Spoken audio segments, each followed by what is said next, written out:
الرحیم ایاک نعبد و ایاک نستعین۔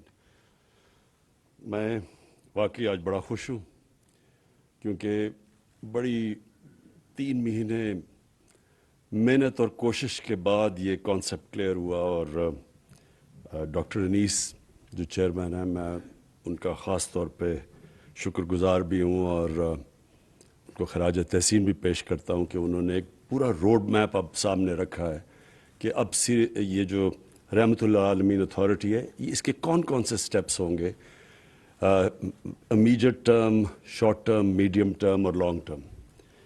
میں سب سے پہلے اپنی قوم کے سامنے جو بات رکھنا چاہتا ہوں کہ کیوں ضرورت پڑی اس کی۔ سب سے پہلے مجھے یہ احساس ہوا کہ جو ہمارے یوتھ ہیں، ہمارے جو بچے ہیں، ان کو پوری طرح سمجھ ہی نہیں ہے کہ یہ ملک بنا کیوں تھا، اور ہمارے نبی صلی اللہ علیہ وسلم ان کا پیغام کیا تھا، کیوں ان کو فالو کرنے کے لیے اللہ نے حکم دیا قرآن میں۔ مجھے آہستہ یہ بھی نہیں لوگوں کو پتا کہ جب وہ نماز پڑھتے ہیں تو وہ اللہ سے مانگتے کیا ہیں، اور میں اکثریت کی بات کر رہا ہوں کہ ان کو یہی نہیں پتا جب وہ کہتے ہیں ایک ہی چیز نماز پہ مانگتے ہیں نا کہ اللہ ان کے راستے پہ لگا جن کو تو نے نعمتیں بخشی، ان کے نہیں جو غلط راستے پہ چلے گئے۔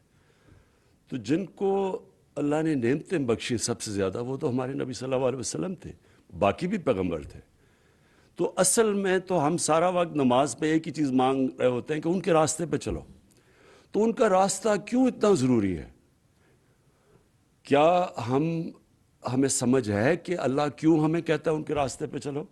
کیونکہ دنیا کی تاریخ کا کبھی کسی انسان نے وہ اچیو نہیں کیا، کبھی اس کی یعنی آپ 5% بھی اچیومنٹ نہیں جو کہ ہمارے نبی صلی اللہ علیہ وسلم نے کی، اور نہ کوئی کر سکتا ہے۔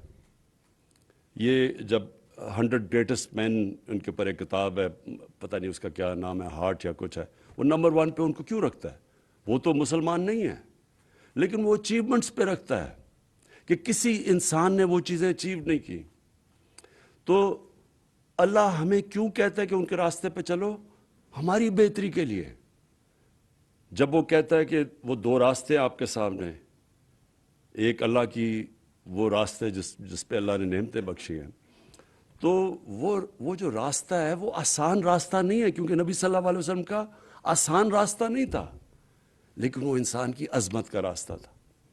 تو ہمیں مجھے احساس ہونا شروع ہوا بہت پہلے، پولیٹکس میں آنے سے بھی پہلے، کہ مجھے یہ احساس ہونا شروع ہوا کہ ہمیں کسی کو، میں نے جب کم از کم میں جب اسکول میں تھا تو میں نے جب پڑھا تو مجھے کبھی یہ چیزیں نہیں کسی نے بتائیں۔ مجھے میری دینیات اور اسلامیات کی کلاس کے اندر مجھے کبھی یہ نہیں بتایا گیا کہ کیوں میں نبی صلی اللہ علیہ وسلم کے راستے پہ چلوں۔ پھر مجھے یہ بھی نہیں بتایا گیا کہ وہ ریاست مدینہ، وہ اس کے کیا پرنسپلز تھے کہ ایک دم وہ لوگ جن کی حیثیت ہی کوئی نہیں تھی، دیکھتے دیکھتے 2 سپر پاورز ان کے سامنے گرتی ہیں اور دنیا کی امامت کرنا شروع کر دیتے ہیں۔ وہ کون سے پرنسپلز تھے؟ ہمیں تو سارا وقت جو بتایا گیا تھا کہ دیکھیں جی اگر آپ نے آگے بڑھنا ہے تو وہ برطانیہ، اور میں جب اسکول میں تھا تو نہیں ہمیں آزادی ملی تھی، تو ہماری بھی ذہنی غلامی تھی کہ ان کے راستے پہ چلو۔ وہ دیکھو وہ جو انگریز ہے، جو ان کا سسٹم ہے، جو ویسٹ منسٹر ڈیموکریسی ہے، اس کے راستے پہ چلو اگر اوپر جانا ہے۔ ہمیں پڑھایا کچھ جاتا تھا، لیکن اصل میں ہمیں یہ کہا جاتا تھا کہ اصل میں انسان اوپر جا ہی نہیں سکتا جب تک ان کے راستے پہ نہ چلو جنہوں نے آپ کے اوپر حکومت کی تھی۔ اور یہ سب سے بڑا مسئلہ ہے کہ ہمارے میں ایک ڈسکنیکٹ ہے۔ ہم جب دین کی اپنے بچوں کو تعلیم دیتے ہیں، ہم ان کو یہ بتا ہی نہیں سکتے کہ کیا وجہ ہے کہ آپ کو یہ جو ہم آپ کو پڑھاتے ہیں کہ ان کے راستے پہ کیوں چلو۔ تو دیکھیں، میں کوئی اسلامک اسکالر نہیں ہوں، میری تو اپنی زندگی سے سارے تجربہ ہوا ہے مجھے۔ میں تو اسلام کی طرف، دین کی طرف، اسلام تو خیر ہم پیدا ہی اسلام میں ہوئے تھے، لیکن دین کی طرف سے تو میں اپنی زندگی کے تجربے سے آیا ہوں۔ اور وہ کیسے؟ کیونکہ مجھے 2 مختلف کلچرز کو میں نے اندر سے دیکھا، اپنے پاکستان کا تو میں ماں باپ اور ہمارے اسکول کلچر تو دیکھ ہی لیا تھا، لیکن میں نے مغربی کلچر کو اندر سے دیکھا، اور پھر میں نے اپنا تجزیہ کر کے میں پھر ان نتیجوں پہ پہنچا، اور آہستہ آہستہ جو اصل چینج جب میرے میں آیا، جب میں نے نبی صلی اللہ علیہ وسلم کی زندگی پڑھی، ان کی سیرت پڑھی، اسٹڈی کیا اس کو، تو اصل میں تو چینج تب میرے میں آیا۔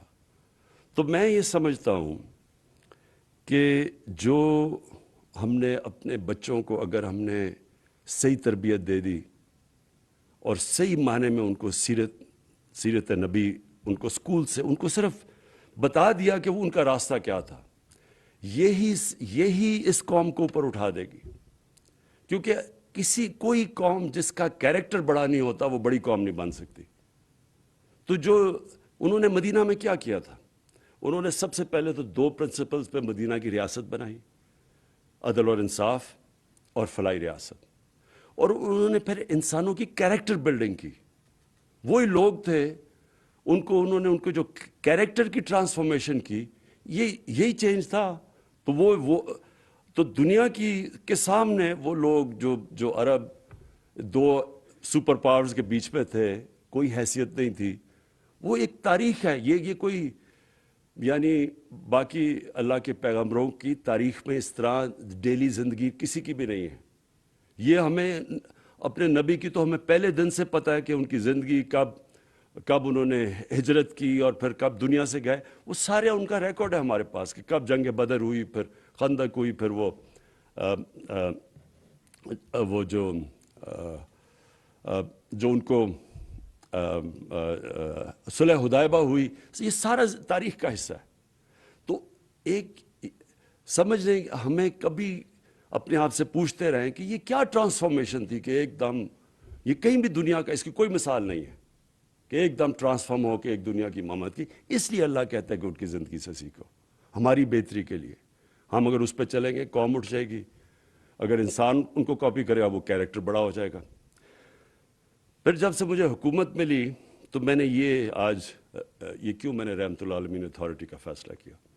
سب سے پہلے میں کیونکہ مغربی کلچر بھی سمجھتا تھا، اپنا بھی کلچر دیکھا، تو میں نے یہ ریئلائز کیا کہ گورنمنٹ کئی چیزیں نہیں ٹھیک کر سکتی۔ کیا نہیں ہم ٹھیک کر سکتے؟ مدینہ کی ریاست میں جو قرآن کی آیت ہے، امر بالمعروف، اچھائی کے ساتھ کھڑی اور برائی کو ختم کرو، یہ جو برائی کے خلاف کھڑے ہو، یہ جو بیسک جس کو ایک مورالٹی یا ایتھکس ایک سوسائٹی کی، اس کے اوپر بیس ہوتی ہے۔ تو میں نے جب دیکھا کہ ہمارے سے وہ بہت آگے ہے، مغرب برطانیہ کا جو سوسائٹی ہے وہ ہمارے سے بہت آگے ہے، وہ واقعی برائی کو دباتی ہے اور اچھائی کے ساتھ کھڑی ہوتی ہے۔ ان کی جو ایتھکس ہے، ان کی جو مورالٹی ہمارے سے بہت آگے ہے۔ کبھی بھی وہاں کوئی تصور بھی نہیں کر سکتا کہ وہ پبلک کا پیسہ چوری کرے، کوئی مقصود چپڑاسی کے نام پہ 4.25 ارب روپیہ رکھتے اور وہ کئی شکل بھی دکھا سکے۔ سوسائٹی روکتی ہے اس کو، کیونکہ میں نے تو وہاں دیکھا ہوا ہے۔ وہاں ایک لارڈ آرچر تھا، بڑا قریب تھا مارگریٹ تھیچر کے، وہ صرف اس نے عدالت میں جا کے اس کا جھوٹ پکڑا گیا، 3 سال جیل میں گزارا۔ سب سے طاقتور پرائم منسٹر کا وہ قریبی آدمی تھا، لارڈ آرچر نے 3 سال جیل میں گزاری، کوئی اس کو کھانے پہ نہیں بلاتا تھا۔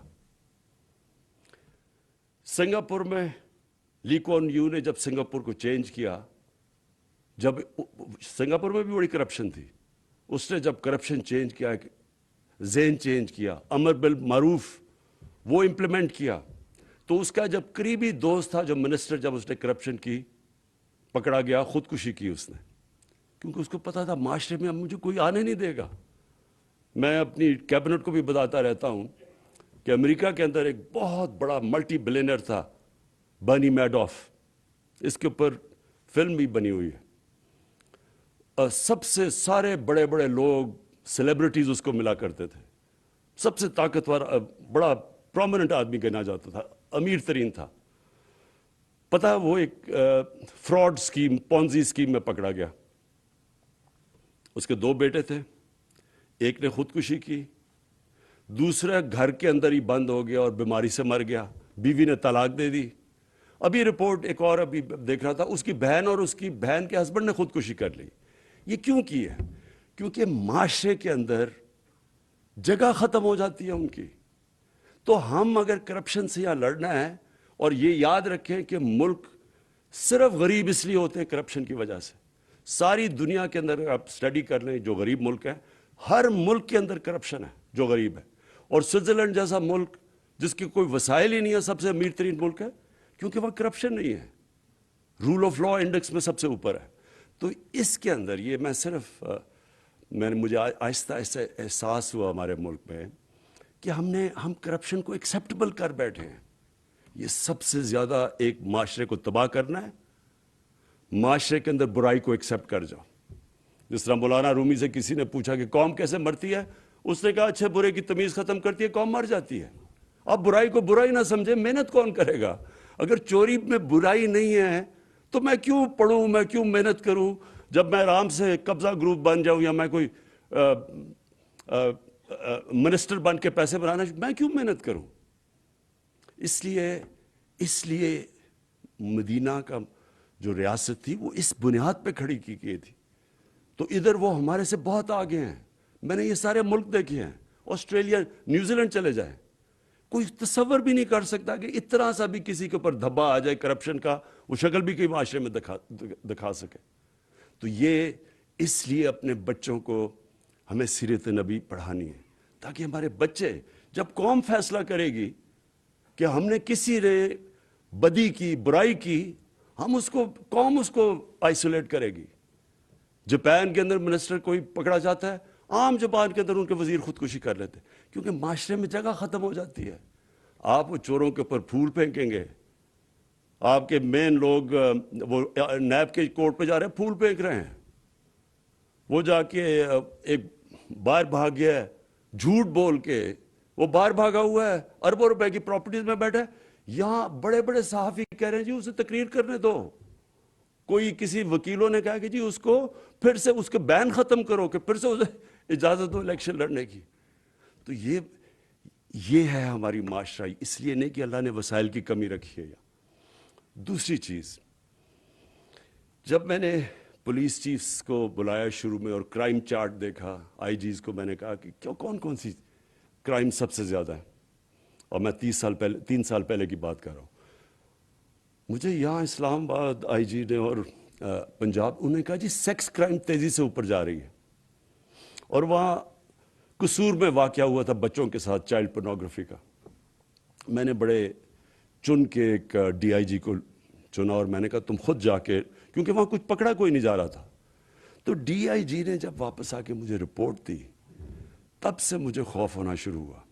پہلے تو سیکس کرائم سارے پاکستان میں بڑھ رہی تھی.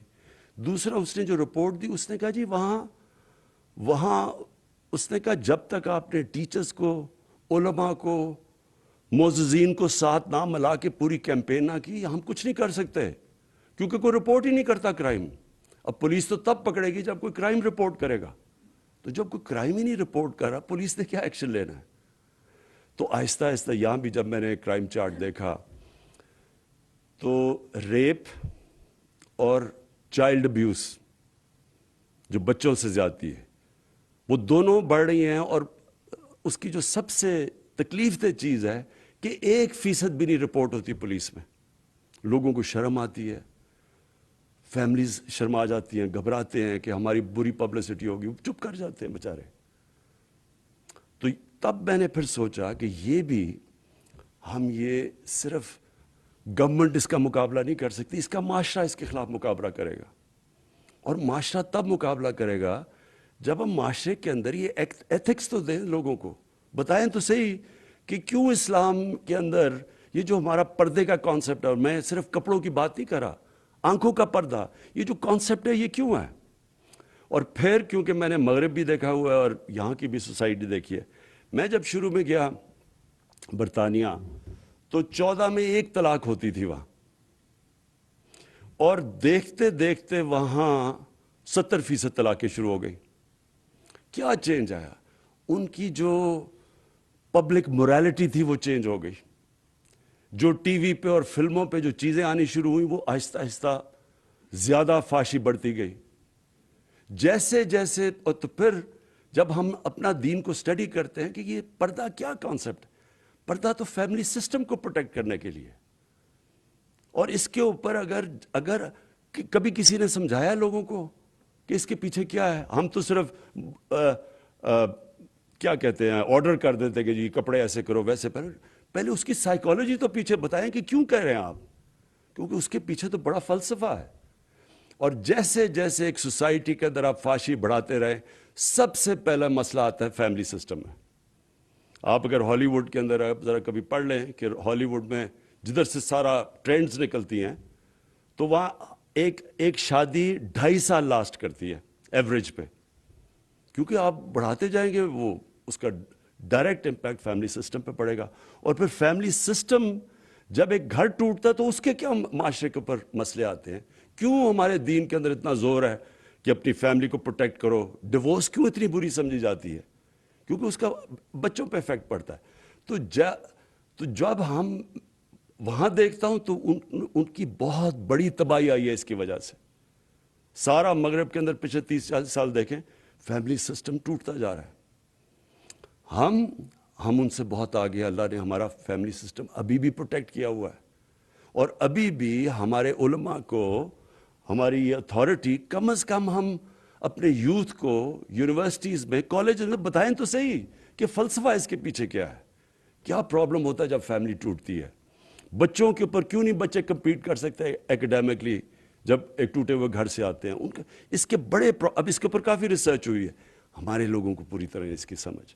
اس لیے میں نے, کیونکہ یہ معاشرہ لڑتا ہے اس سے, یہ گورنمنٹ نہیں لڑ سکتی. اور تو ہم نے تب سوچا کہ اس کا تو طریقہ یہ ہے کہ ہم اسکالرس کو اکٹھا کریں اور پھر سارے اور بھی علماء سب کو اکٹھا کریں, تقسیم نہ کریں. یہاں ایک یہ بڑا پرابلم ہے کہ سب کی اپنی ڈیڈ اینڈ کی مسجد بٹھا کے دو چل رہے ہوتے ہیں. مقصد تو ہم سب کا ایک ہی ہے. تو اس لیے کامن گراؤنڈ پہ سب کو اکٹھا کریں اور پھر اپنی اسکولوں سے شروع کریں. جس طرح ڈاکٹر انیس نے بالکل بات ٹھیک کی کہ کارٹونز جو ہیں ان کے اندر آپ دیکھیں کلچر کیا آتا ہے. آپ کارٹون ذرا کبھی دیکھیں بچے کیا دیکھ رہے ہیں. نہ وہاں ماں باپ کی عزت ہے. ماں باپ کی عزت کے پیچھے پورا فلسفہ ہے. فلسفہ کیا ہے ماں باپ کی عزت کے پیچھے؟ ہمارے دین میں کیوں ماں باپ کی عزت ہے؟ آپ ان کے پروگرام دیکھیں جو بچے دیکھ رہے ہیں, اس میں تو ماں باپ کی عزت نہیں ہے, استاد کی عزت ہے. ماں باپ کی عزت کیوں امپورٹنٹ ہے؟ ماں باپ کی عزت اس لیے امپورٹنٹ ہے کہ ماں یا باپ خود جو مرضی زندگی کے اندر گناہ کریں اور برے کام کریں, وہ چاہتے اپنے بچوں کو ان سے سیکھ کے بچوں کو کہتے کہ آپ یہ نہ کریں. کیونکہ بچوں کی بھلائی سب سے زیادہ بلوس جو پیار ہوتا ہے وہ ماں باپ کا بچوں سے ہوتا ہے. تو وہ چاہتے ہیں کہ ہمارے بچے کم از کم ٹھیک ہو. اس لیے قرآن میں کہا کہ ماں باپ کی عزت کرو. اس لیے نہیں کہ ماں باپ فرشتے ہیں, اس لیے کہ ماں باپ اپنی جو غلطیاں کی ہیں وہ یہ نہیں چاہتے ہمارے بچے ہماری غلطیاں دہرائیں. اور یہ سارے جو کانسیپٹس ہیں سمجھانے ہم نے, یعنی ہم نے سوسائٹی کو جب پوری طرح ان کی تربیت کرنی ہے تو یہ کانسیپٹس ہیں ہمارے دین کے, ان کو عام آدمی کی زبان پہ سمجھانا ہے ہم نے. اور جو آپ نے بڑا اچھا, میں صرف آپ کے سامنے رکھوں کیونکہ ڈاکٹر نیس آپ نے پہلی دفعہ بڑی محنت کر کے ایک پورا روڈ میپ آپ بنایا ہے ہمارے رحمۃ اللہ عالمین کا. تو کیریکٹر بلڈنگ کے لیے, اچھا کیریکٹر بلڈنگ کے اندر لیڈرشپ بھی آ جاتی ہے. دیکھیں لیڈرشپ جو دنیا میں کوئی بھی پیمانے پہ دیکھ لیں تو وہ لیڈرشپ کسی انسان کی نہیں تھی جو نبی صلی اللہ علیہ وسلم کی تھی. اس کی ٹیسٹ کیا تھا کہ جو ان کے ارد گرد تھے وہ سارے لیڈر بن گئے, جو ان کو دیکھتے دیکھتے لوگ لیڈر بن گئے. جو اگر آپ وہ اسلام کی تاریخ پڑھیں اور وہ جو پیریڈ ان کے بعد جب ان کی دنیا کے جانے کے بعد پیریڈ دیکھیں تو اتنے زیادہ عظیم لوگ کبھی اتنی تھوڑے ٹائم ہسٹری میں آئے نہیں ہیں, کیونکہ جو ان کو دیکھ رہے تھے وہ عظیم لوگ بن گئے. تو سب یہ جو لیڈرشپ کانسیپٹ ہے یہ بہت امپورٹنٹ ہے کہ ہم بتائیں تو صحیح اپنے یوتھ کو کہ لیڈرشپ کی وہ کون سی کوالٹیز ہیں. اور پھر ایجوکیشن, بچوں کو یہ جو سیرت کا بتائیں لوگوں کو کہ کیا وہ کون سی کوالٹیز تھی. فیملی سسٹم میں کیا بیٹھا ہوں. Interfaith communal harmony. یعنی یہ جو ہم کئی دفعہ یہ سمجھتے ہیں، ہم تو تقسیم جو کرتے رہتے ہیں انسانوں کو، ہم یہ ریئلائز نہیں کرتے کہ نبی صلی اللہ علیہ وسلم جو ان کو اللہ نے ٹائٹل دی تھی رحمت للعالمین، وہ انسانوں کو، سب انسانوں کے لیے تھے، سب انسانوں کے لیے رحمت بن کے آئے تھے. وہ یونائٹ کرنے آئے تھے انسانوں کو. جو مساک مدینہ تھا، وہ جو یہودی بھی تھے، عیسائی بھی تھے، لیکن ان سب کو انہوں نے یونائٹ کیا تھا. تو یہ جو کانسیپٹ ہے، جو ہم تقسیم کرتے ہیں ہر وقت، اگر برے لیڈر کی سب سے بڑی نشانی یہ ہوتی ہے کہ وہ انسانوں کو تقسیم کرتا ہے، اور بڑا لیڈر وہ ہوتا ہے جو ہمارے نبی صلی اللہ علیہ وسلم انسانوں کو اکٹھا کرنا. جو قائد اعظم نے کوشش کی، ہندو مسلم یونٹی کے ایمبیسڈر سمجھے جاتے تھے شروع میں، اور نیلسن منڈیلا نے جو کیا ساؤتھ افریقہ میں کہ انسانوں کو اکٹھا کیا. اور پھر جو اسلام کا کانسیپٹ ہے، ویسے وہ میں ابھی بھی کہوں کیونکہ میں سب سے زیادہ پیسہ اکٹھا کرتا ہوں، جتنے جو دینی لوگ ہوتے ہیں وہ اپنا فرض سمجھتے ہیں کہ اللہ کی راہ میں دینا. یہ ہمارا بہت بڑا، پاکستان کے اندر ابھی بھی دنیا میں میں سمجھتا ہوں کہ ہم سب سے زیادہ چیریٹی دیتے ہیں. اور پھر ہیومن رائٹس، ہمیں باہر سے لیکچر ملتے ہیں ہیومن رائٹس کے. یہ سارے ہیومن رائٹس تو نبی صلی اللہ علیہ وسلم، آپ ان کی سیرت جب پڑھیں تو اس میں سارے لکھے ہوئے ہیں کہ کیا انسانیت. جو ان کا آخری خطبہ ہے وہ تو ہیومن رائٹس کا چارٹر ہے، اگر آپ اس کو صحیح طرح سمجھیں. تو میں ڈاکٹر انیس آپ کو یہ آج کہنا چاہتا ہوں کہ ہماری پوری گورنمنٹ کی آپ کی سپورٹ آپ کے ساتھ ہوگی، اور یہ مجھے بڑی خوشی ہوئی کہ یہ ہم اسلامک آئیڈیالوجی کونسل قبلہ اعظ آپ ان کے ساتھ ہوں گے، اسلامک یونیورسٹی اس کے اسکالرز بیٹھے ہوئے ہیں، ان کے ٹیچرز بیٹھے ہوئے ہیں. میں یہ بیسکلی چاہ رہا ہوں کہ دیکھیں، یہ اللہ نے جب اس ملک کو بنایا تھا تو یہ بہت بڑی خواب کا نام تھا پاکستان. ہندوستان کے مسلمانوں نے بھی پاکستان کے لیے ووٹ دی تھی جب پتہ تھا کہ انہوں نے پاکستان کا حصہ نہیں بننا، کیونکہ وہ سب چاہتے تھے کہ ایک جو علامہ اقبال نے کہا نا کہ مثال بنے گی کہ ہم اصل میں اسلام کیا ہے. تو وہ جو سفر ہے. اور پھر میں یہ کہہ دوں کہ یہ جو ہم مانگتے ہیں کہ اللہ سیدھے راستے پہ لگا، سیدھے راستے کا سفر شروع ہوتا ہے. وہ اللہ نے یہ نہیں کہا کہ اس منزل پہ پہنچا دے، انہوں نے کہا نہیں، اس راستے پہ لگاؤ، کیونکہ راستہ کے مطلب ایک مسلسل جد و جہد. سیدھا راستہ کانسٹنٹ ریفارمیشن آف کیریکٹر کا نام ہے. مسلسل اپنے آپ کو آپ ریفارم کر رہے ہوتے ہیں. اور جو قوم بھی جب اس راستے پہ اب جب ہم کہتے ہیں ریاست مدینہ، ایک یہ جہاد کا نام ہے. آپ کو جو قانون کی بالادستی یعنی قانون کی حکمرانی قائم کرنا جہاد ہے، کیونکہ آپ کا مقابلہ مافیاز کے ساتھ ہے. وہ نہیں قانون کے نیچے آنا چاہتے، وہ NRO لینا چاہتے ہیں. وہ آپ کو بلیک میل کرتے ہیں کہ ہم آپ کو چلنے نہیں دیں گے جب تک ہمیں چھوٹ نہ دو. تو یہ جہاد ہے. یہ مسلسل ایک معاشرہ جہاد لڑتا ہے اس عظمت پہ پہنچنے کے لیے. انسان بھی لڑتا ہے اپنے کیریکٹر ریفارمیشن میں، اور ایک معاشرہ بھی جو مدینہ کی ریاست کا کانسیپٹ ہے وہ ایک پوری جد و جہد کرتا ہے. انسانیت کا جو کانسیپٹ ہے ہمارے دین کے اندر، مجھے افسوس سے کہنا پڑتا ہے کہ آپ اسکینڈینیویا جائیں، آپ کو تکلیف ہوتی ہے ان کے انسانیت کا نظام دیکھ کے. کتنی زبردست ویلفیئر اسٹیٹ. وہ جانوروں کو کیسے رکھتے ہیں، انسانوں کی تو دور کی بات ہے. میں آپ کو یقین دلاؤں کہ زیادہ تر مسلمان دنیا میں ہم اپنے انسانوں کو ویسے نہیں رکھتے جو آپ اسکینڈینیویا میں چلا جائے وہ جانوروں کو جس طرح رکھتے ہیں. تو ہمیں وہ اس سفر آغاز کر دیا شروع. مجھے بڑی خوشی ہے کہ جو ابھی تک ہم نے قدم اٹھائے ہیں یہ کبھی پاکستان کی تاریخ میں کسی نے نہیں پہلے اٹھائے. یعنی جو سب سے بڑی چیز ایک گھر میں بیماری ہوتی ہے تو سب سے بڑا حالات، ان کی تکلیف کیا تکلیف ہوتی ہوگی کہ جب وہ گھر میں کوئی بچہ بیمار، ماں باپ بیمار، کہ ان کے پاس پیسے نہیں علاج کروانے کے لیے. تو ہیلتھ کارڈ یہ جو سب سے پہلا کہ سارے گھروں کے اندر ہر خاندان کے پاس 10 لاکھ کی ہیلتھ انشورنس، یہ بہت بڑا قدم تھا. بڑی مشکلوں سے ہم یہاں پہنچے. اور اس کے علاوہ بھی جو ہم نے جو احساس کے پروگرامز لے کے آئے ہیں سامنے، یہ بھی سب کبھی اتنا زیادہ پیسہ کسی گورنمنٹ نے خرچ کیا.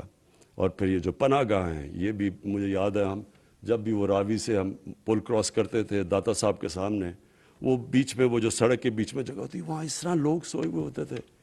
اور میں سوچتا تھا ان کے اوپر وہ سارا ڈیزل کا وہ جو دھواں ہے وہ پڑ رہا ہوتا تھا، ان بیچاروں پہ ساری مٹی پڑی ہوتی تھی. کبھی کسی نے نہیں سوچا کہ کتنا خرچہ آتا ہے کہ آپ پناہ گاہ بنا کے وہ بیچارے وہاں سو جائیں، وہاں کھانا پینا ان کو دے دیں. آپ کوئی خرچہ تو نہیں ہے، احساس صرف چاہیے کہ ایک انسانیت کا آپ کا کانسیپٹ ہو، جو کہ وہ ملک جو اپنے آپ کو مسلمان نہیں کہتے لیکن وہاں ہے۔